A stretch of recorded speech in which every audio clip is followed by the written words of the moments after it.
a lot of individuals leave organizations because they don't have a map to professional growth. It's like, okay, well, what if we give them the tools to create one from the start? Yeah. So that's a big one. So, or people who are, it can even be a proactive approach, right? You don't have to wait until you're stuck in your career and you're like beating your head against the wall. Gosh, I don't know what I'm doing here. I don't know why I'm here. This job just isn't what it was. I'm burnt out, right? So the book can be very helpful at that stage.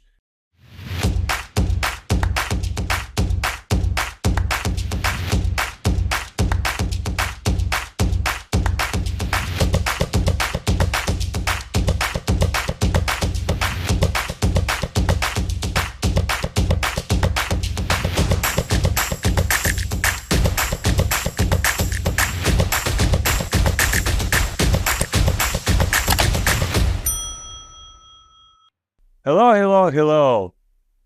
Today, we have the brightest person I ever meet in my life.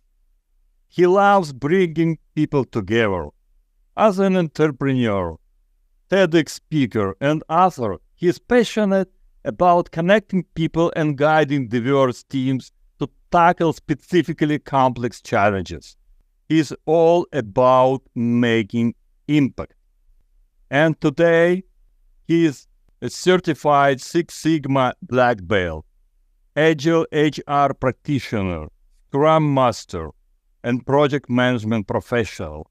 He sits on the board of the Homeless Children's Education Fund. And recently, he presented his new book called Pathfinders, that is designed to provide professionals at all stages of their career with a structured and strategic approach of self-development and growth. Please meet Pete Schramm. Good morning. How you doing? That was a heck of an intro, and let's add some more fun where it's not just talking about the things that I've done, but maybe about some of the things that other people can do. Thank you for bringing me on. Thank you, Pete, for accepting my invitation to participate in my podcast.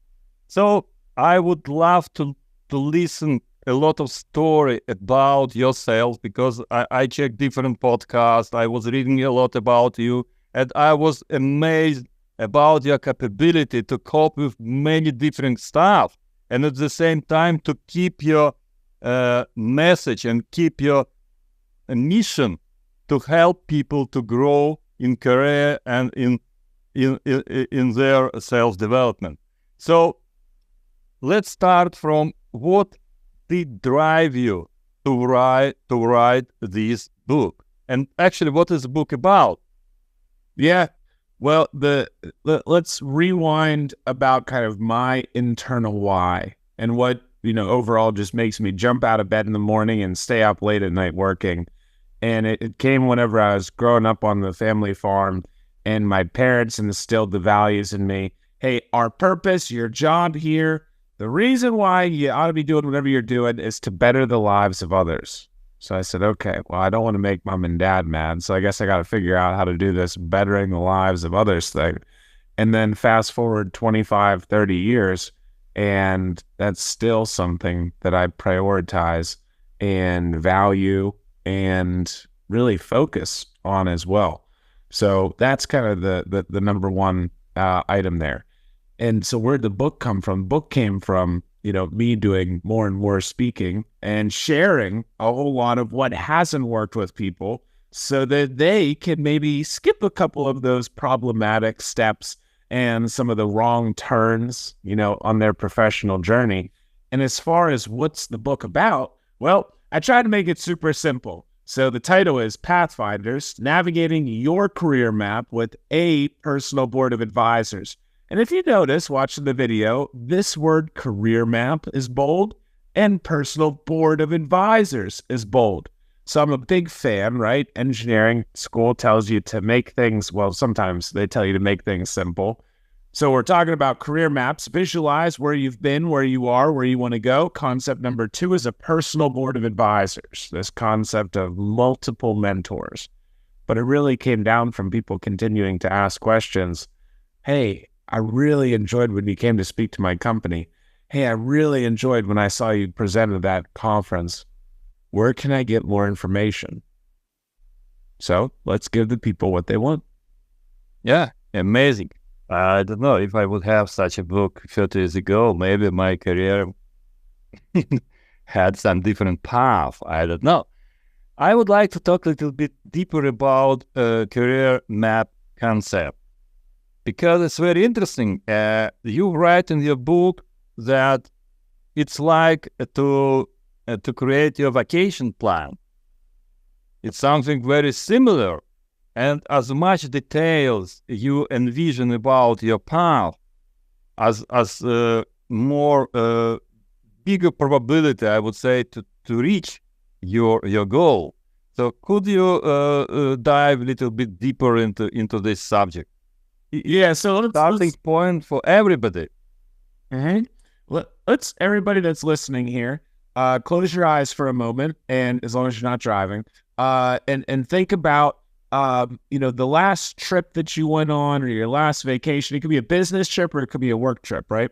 Or a fun trip, or something that you for personal, or maybe it could be an upcoming trip that's not yet completed but it is scheduled. And let's think about where are you going? What kind of preparation are you taking? Who have you talked to in order to make the most of this trip? Who do you intend to talk with while you're there? What kind of tools or gadgets do you need? A phone, a GPS, a camera, passport, right? Those are the things that you're going to need along the way on the journey. And you have a notebook or something that's going to, record, kind of where you've been. So what we come up with as we're going through this whole trip planning piece is we got a couple of tools that are going to help us. There's a couple of people that are going to guide us. And there's something of a map where we're going to be able to understand where we want to go and then check in and say, hey, did we go there and where we want to go next? All makes sense, right? Seems pretty applicable and pretty on point to most of our trips, right? Why don't we do this with our professional journey?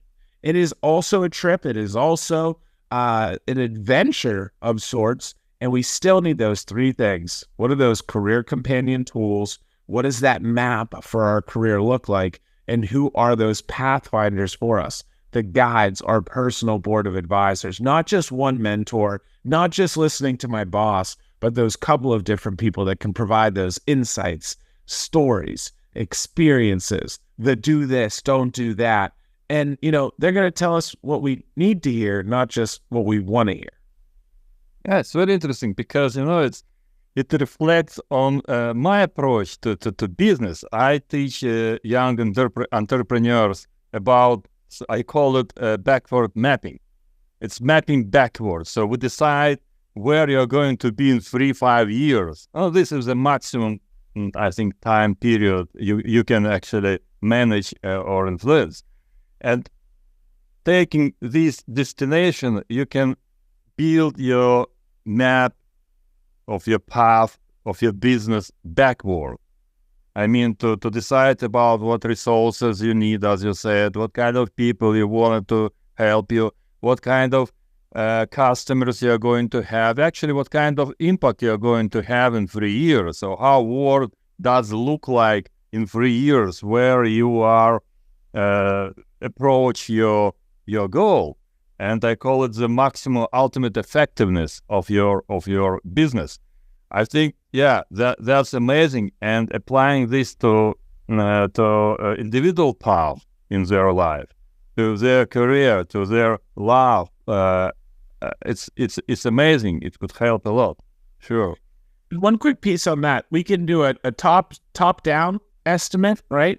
As part of our reverse engineering project, or we can do top down or bottoms up, right? And I like to think this overall concept is begin with the end in mind. So what do I mean by that? Top down means I'm going to kind of say, hey, here's the end of where I want to be. And I'm going to say, okay, if I want to be CEO of a Fortune 1000 company, then before that, I have to do this. Before that, I have to do this. Before that, I have to do this. you have a couple of different options that might be in there versus the bottoms up approach. And again, this is Pete's opinion. Maybe there are more formal terms for this, but it's how I like to talk about it. Then we say, hey, I'm in this role today.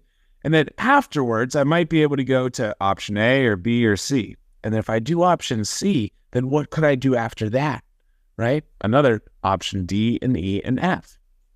So yeah, in a bottom-up approach, you are very, so you have the problems. You are very risky with uncertainties, black swans, because you know how to overcome it. For example, take the Waze navigator. They think from the destination backward. And in this case, if something happens, they know how to overcome this problem and this specific road. Exactly the same with the path of people in their life or path of the company for the growth. Amazing. So I think your book not only about how to help individuals, your book about how to help companies, because they can use this approach as well. It's very similar, very much similar. And I really amazed about how you explain and describe personal board of advisors, how we can make it. Only one question: how to convince people to become your personal board of advisors? This is I think the most important challenge. So let me ask you a question. If somebody who was in the film industry, perhaps, reached out to you and said, "Hey, I've read about your background. I wanted to say hello. This person who you already know suggests that we have a conversation with each other. Would you mind if I just called you for 15 minutes to learn more about your background?" Would you say yes or no? I can tell you it depends my business. Before I said yes to everyone. And then I became so busy, I understood I'm losing effectiveness. So I started to understand whom exactly I can help. And finally, I learned how to say no. And finally, I talk only with people who are from their background, which actually learn, align with my values, with my goals, with my passion. Okay? So this is very much important. So I just looking for if there is some hidden marketing component in his approach. If I find such a component, I say no, definitely. Mm-hmm. And that's where at face value, hey, this is really important for it to be aligned, because I don't want to waste your time, and hopefully people don't want to waste their own time either. And that's where that warm referral goes so way, right? Hey, I know both of you, person A to person B. Here's why you could, should, ought to have a conversation with one another. So that's one piece. And that's the big part, is to say, hey, first off, we just want to have a conversation. Kind of like in sales, you do a discovery call. If you try and do a one call close and you're not understanding all the pain steps and really figuring out, hey, is this a good fit or not, before you start to tell them, it's the same thing with dating, right? It is not often that you go and you have dinner with somebody, meet them for the very first time, and you walk out and say, hey, we're married. This is done. Let's go. We're going heading off to the church right afterwards. So those are a couple of first steps to think about there. And it kind of goes, hey, do I need to formally ask this person to be on my board? Sometimes yes, sometimes no. Some people have commitment issues, right? And that translates over to our professional development and growth as well. So if you say, hey, Amanda, for example, also shout out to Amanda for bringing us together. She rocks. I can't wait to see you soon.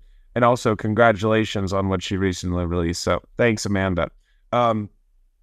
Sometimes if whenever you DTR, there we go. That's a trendy term right now. Define the relationship. Yeah. Whenever you try and do that with a formal mentor, they might say, oh, geez, I'm already super busy. I got a lot of things going on. I don't know that I can, be your mentor, and I got to do all this extra work. Versus if you kind of say, hey, would you mind if I asked you a couple of questions? I'll send you an agenda. I'll send them to you, next 3 weeks from now, and let's talk 4 weeks from now, right? Whatever you can do so that you, on your side, right, the mentor, you're making them feel like this is not a lot of work for me. I don't have to do a whole lot of thinking. The mentee, the person with less experience, the requestor, right? They're able to say, hey, the work's really on them. They're going to take the responsibility here, the reins here, keep progress of where we've been, where we are, where we want to go. So that's really the big thing. And you sort of have to feel out. A way I like to do this is, in your gratitude step of the process, right? That's whenever it's called admire, in our iring stage of the personal board building. But we're able to say, hey, thank you for being a mentor to me, right? And kind of see how they react. If they're like, what, I'm not your mentor, then okay, we might not want to formally ask. But if they say like, whoa, that's kind of cool. Yeah, I'm happy to be your mentor. Then you're like, okay, cool. We're heading in the right direction. Let's see if we keep sprinkling in some more of these, formalities. So those are some of the different pieces. It's really important. It's not one size fits all. There's also the approach of reaching out, networking, and saying, hey, I'm looking for a champion on my personal board of advisors. I work at a small company, and there is not somebody 2 levels above me in the organization. Would you mind having a conversation and seeing if you could potentially be a champion for me? Some people like that direct approach. So again, it's not one size fits all. Our goal here is to make sure that you have the tools to make sure it's a one size fits you. Amazing. So how to maintain relationships? Because, relationships, they goes like this. It goes up and then sometimes it goes down again. If you are not meeting every day, on the cup of coffee. So how to maintain relationships, maybe even remote relationships with mentors and your board? Yeah, I think it's important to try and have a conversation with each of these people at least once a quarter, right? Even if it's 30 minutes where we pop in. In the book, we give some different suggested agendas, right? Hey, what are we going to talk about? Conversation 1, 2, 3, 4. All those pieces, we lay out some of those ideas so that you can get started today, right? No need to wait. You can have informal conversations, right? Hey, I got to, ask my mentor this question. Shoot, well, we're not actually able to talk for another 2 months. Mm-hmm. That's why we proactively have these relationships so that whenever we're in a tough time, we know what each of these people are able to bring to the table. We know who each of these people are and those specific questions, right? If this happens, I go here or here or here or here, right? So going through those different pieces is really, really important for us. Yeah. And I'd kind of ask that same question back to you as well. What are your thoughts there? How to maintain relationships. This is what I'm doing for the last 15 years in my companies and my peers. Just I share value. Share value. I'm not talking just about something. It's good to talk about something, but actually every time I meet my peers and I meet my advisors, my investors, or my students, I try to give some value. What kind of value I can deliver? Sometimes I prepare myself for the meeting if I'm meeting with some very high-value people, I would say. And sometimes it goes just randomly. I feel what kind of thing I have to talk about, what this person lack of. I can just create his awareness about it. And it's very important because about your book. In order to start to buy this book and start reading and understand that I need this, actually, I have to be aware that I need this because I don't know what I don't know. Right. How you solve this problem, how to create and just drive the first level of people consciousness. It's awareness that there is a problem, but they don't know yet how to solve it. And your book is solution that gives solution. It doesn't give the fish. It doesn't give something that takes this fish, yeah? It teach how to make all the tools in order to have the fish at home this evening. So how you approach to creation awareness of your potential readers and maybe clients?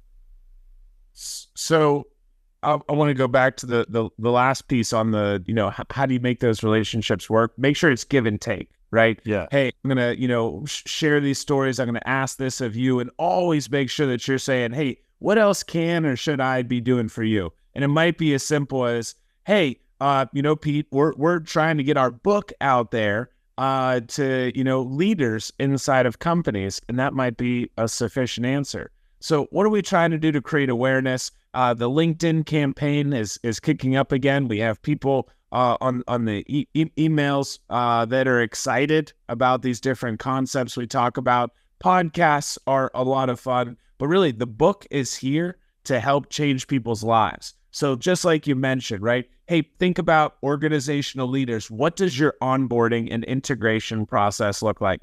Do you get a coffee cup, a pencil, a t-shirt, and hopefully a copy of this book? Because like you mentioned, this is teaching people how to fish. Professional development in a box, or I guess we could say professional development in a book, right? But it's those pieces of a lot of individuals leave organizations because they don't have a map to professional growth. It's like, okay, well, what if we give them the tools to create one from the start? Yeah. So that's a big one. So, or people who are, it can even be a proactive approach, right? You don't have to wait until you're stuck in your career and you're like beating your head against the wall. Gosh, I don't know what I'm doing here. I don't know why I'm here. This job just isn't what it was. I'm burned out, right? So the book can be very helpful at that stage, but think as you're coming out of high school or college, university, right? Great chance to take a look at the book. If you're in the first 3 to 7 years of your professional career, take a look at the book, right? Even if you're a manager, right? These are concepts in here that you can utilize, because mid-level management is typically going to be in the I'm a mentee and I'm a mentor. And then executives, if we have any leaders that are listening to this, right? When they do listen to this, it's thinking about what can you do to positively, strategically influence your organization, right? That's where we really get to talk about the retention of great talent and information and investing in their people. So those are just a couple of ideas. And of course, I speak on the topic. So it's just a lot of fun for me. And again, this is my way of helping better the lives of others. And now we can do this and they don't have to wait on me all the time. Yeah, one of the most important problems is how to start. So I come to the new organization and I don't know how to start. And if I don't have some goal, if I don't understand how to behave, I don't have the map. I don't know how to start, how to deliver the value. And I just get lost in this organization and get bored. And all this, what you said. So your book helps to overcome this problem, right? And the other piece, so the answer is yes to that. But the other piece is there's thoughts and concepts and ideas in this methodology that can work and ought to work, but it's not one size fits all, right? So if you read this and there's some things in there where you're like, well, I really like this and this and this, but I don't really know if that's other bit is applicable to me. Fine, make it your own. You see the quote in there about Bruce Lee: absorb what is useful, discard what is not, and add what is uniquely your own. I like that one a lot. Thank you very much.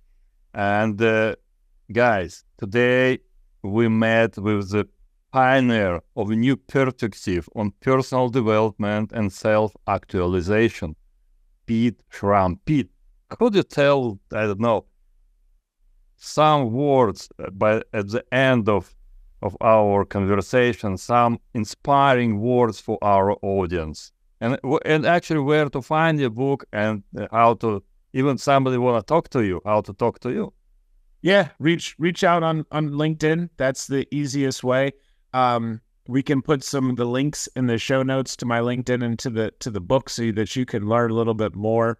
Again, please share your thoughts and ideas and feedback. There's ways to get in touch in the book as well as through LinkedIn. So I'm excited to hear from you, and hopefully we can hear some of your success stories as well. Yeah, Pete, I would like to have your book 30 years ago. So don't miss such an amazing advices from Pete Schramm. Thank you, and have a great path in your career. Thank you. Bye.